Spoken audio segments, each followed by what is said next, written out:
రక్షాబంధన్ సందర్భంగా తెలంగాణ సీఎం రేవంత్ రెడ్డికి చిన్నారులు రాఖీలు కట్టారు. శస్త్రచికిత్సలు చేయించినందుకు చిన్నారులు కుటుంబ సభ్యులు సీఎంకు కృతజ్ఞతలు తెలిపారు. వినికిడి సమస్యతో బాధపడుతున్న పలువురు చిన్నారులకు ప్రభుత్వ సాయంతో కోటి ఈఎస్టీ ఆసుపత్రిలో శస్త్రచికిత్సలు జరిగాయి. వినికిడి సమస్య ఉన్న చిన్నారుల వైద్యానికి సీఎం రేవంత్ రెడ్డి సహాయం అందిస్తున్నారు.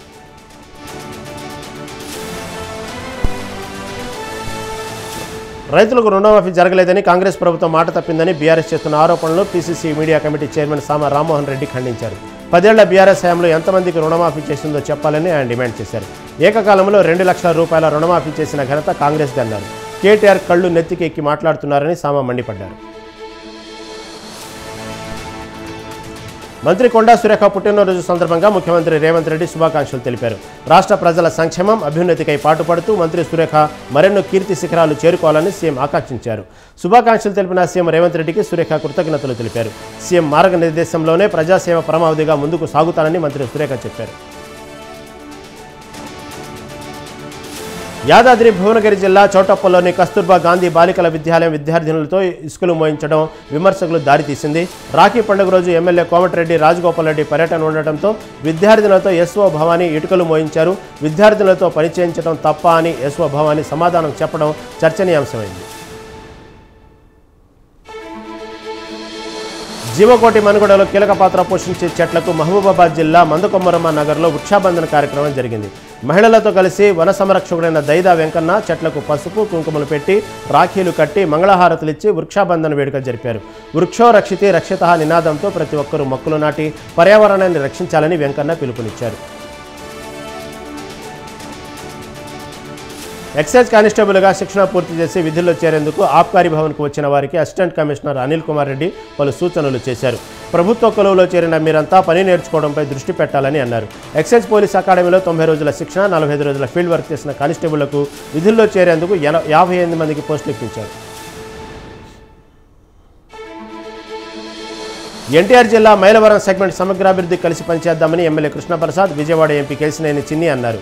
అనంతవరంలో పాల కేంద్రం కొత్త భవనాన్ని కృష్ణా మిల్క్ యూనియన్ చైర్మన్ ఆంజనేయులతో కలిసి ప్రారంభించారు. గత సీఎం జగన్ సహకార వ్యవస్థను నిర్వీర్యం చేశారని వసంత, నాని విమర్శించారు. ఎన్టీఆర్ హయాంలో సహకార వ్యవస్థ ఎంతో మెరుగుపడిందన్నారు. కోరిన కోరికలు తీర్చే కొంగు బంగారంగా విరాజిల్లుతున్న ప్రసిద్ధ పుణ్యక్షేత్రం అన్నవరం దేవస్థానంలో శ్రావణమాసం సందర్భంగా వ్రతాలకు భక్తులు వేల సంఖ్య పోటెత్తారు. భక్తులకు ఎటువంటి అసౌకర్యం కలగకుండా ఆలయాధికారులు ఏర్పాటు చేశారు. వ్రతం ఆచరించగానే దర్శనాలకు వెళ్లేలా పురోహితులు సహకరించడంతో భక్తులు సకాలంలో స్వామివారిని దర్శించుకున్నారు. సుమారు 5,000 వరకు వ్రతాలు జరిగినట్లు సమాచారం.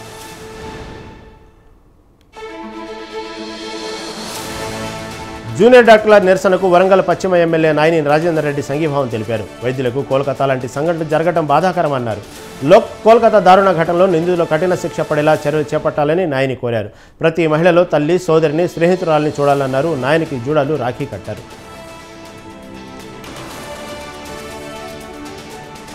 ధూల్పేటలో గంజాయిపై హైదరాబాద్లో డ్రగ్స్పై ఎక్సైజ్ శాఖ నిరంతర దాడులు చేస్తుందని excise enforcement director Kamalasan Reddy చెప్పారు.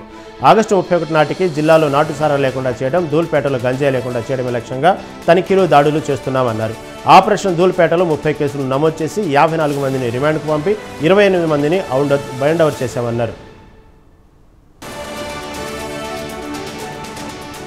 అంబర్పేట్ ఆందోళనకు కారణమైన నిర్మాణానికి 5 ఏళ్లు దాటాయి. రోడ్డు విస్తరణలో భాగంగా గత ప్రభుత్వం కూల్చేసినప్పటికీ ఈ రోజుకి ఆ నిర్మాణం చెక్కు చెదరకుండా ఉంది. గత 5 ఏళ్లుగా జరిగిన రోడ్డు వెడల్పు పనుల తర్వాత నాటి మసీదు ఇప్పుడు రోడ్డు మధ్యలోకి వచ్చింది. రోడ్డు మధ్యలోకి వచ్చిన ఆ నిర్మాణం వల్ల ఆర్టీసీ బస్సులు వాహనాలకు ఇబ్బందిగా మారిందని స్థానికులు ఆరోపించారు.